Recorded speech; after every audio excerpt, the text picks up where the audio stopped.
Okay, so today we're going to be talking about women's reproductive care.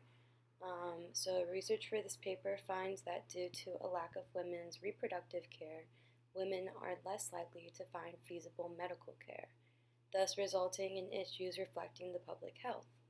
This presentation will look at the issue by providing the background and extent of restrictive laws on women's health care, specifically women's reproductive care.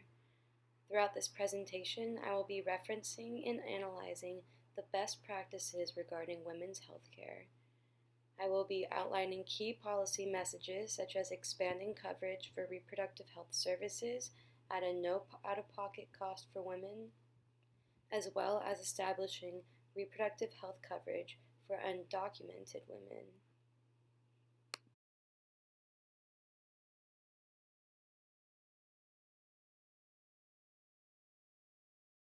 Alright, so for this slide, we're going to be discussing and defining the problem. So the problem is that women are disproportionately impacted by the high cost of care as they tend to have lower incomes than men, use more medical services, and spend more money annually on care. Women are also more likely to face challenges affording and accessing care, primarily due to their reproductive health care needs, longer life expectancies, and increased risk for multiple chronic diseases. The policy problem itself being addressed is that there are restrictions and costs created in relation to women's health care, and those two things are negatively affecting female public health. Women's health refers to the branch of medicine that focuses on the treatment and diagnosis of diseases and conditions that affect a woman's physical and emotional well-being.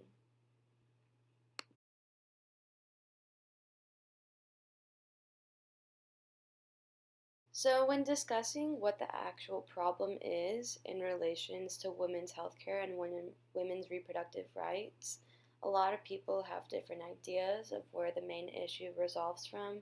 But just to make it more simple and just something that we can wrap our heads around, we're going to say that it is different state legislation. Some states are making women's reproductive care less feasible to women, and others are making it incredibly feasible. So that's the issue at the moment, is just some states are doing things differently than others. And it is important that these restrictive laws be addressed because they are directly and indirectly creating issues for women concerning their physical, mental, and socioeconomic well-being. So if women don't get proper health care, many will be susceptible to unnecessary diseases such as health issues, and in severe but common cases, death. So, when looking into the best practices in regards to women's reproductive care and women's health care in general, I found that the state of Oregon and their state legislation is doing some really progressive work. In 2017, Governor Brown signed the Reproductive Health Equity Act, aka House Bill 3391, into law. Basically, the Reproductive Health Equity Act protects and expands coverage for reproductive health services at a no out-of-pocket cost for Oregonian women, and it's covered by commercial health plans regulated by the state of Oregon. This act also establishes reproductive health coverage for undocumented Oregon women, prohibits commercial health plans regulated by the state of Oregon from discriminating on the basis of gender identity, and provides the right to abortion in the state of Oregon, which is really commendable and just really proves to show where their minds are at. Alright, so when looking at the key takeaway points of this presentation, the big one is by implementing the Reproductive Equity Act nationwide, every woman will have the chance towards more feasible health care. And that is cost-wise, that's on the basis of gender identity, and that's also allows undocumented women to be able to take care of their reproductive and health in general. Through implementing this, less women will have issues regarding reproductive care in relation to their physical health. It'll meet their physical needs, which will help them meet their mental health needs. And then with the no cost or no out-of-pocket cost, it helps with socioeconomic standings. Through having more feasible and low-cost reproductive care, women will be able to better afford treatments and office visits, thus improving their physical health and mental health without straining their wallets.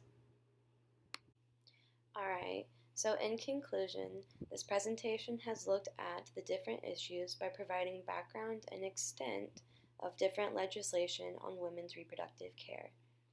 Throughout this presentation, I referenced and analyzed the best practices regarding women's health care. I outlined key policy messages such as expanding coverage for reproductive health services at a no out-of-pocket cost for women, as well as establishing reproductive health coverage for undocumented women. In turn, legislation over women's health care and reproductive rights has both grown and dissolved over time. With that said, there is a future for growth in relation to women's health and allowance of the best practices to be adopted. Through adopting these new policies, women will have more feasible care and, in turn, allow more lives to be saved. Thank you so much for your time. Have a great rest of your day.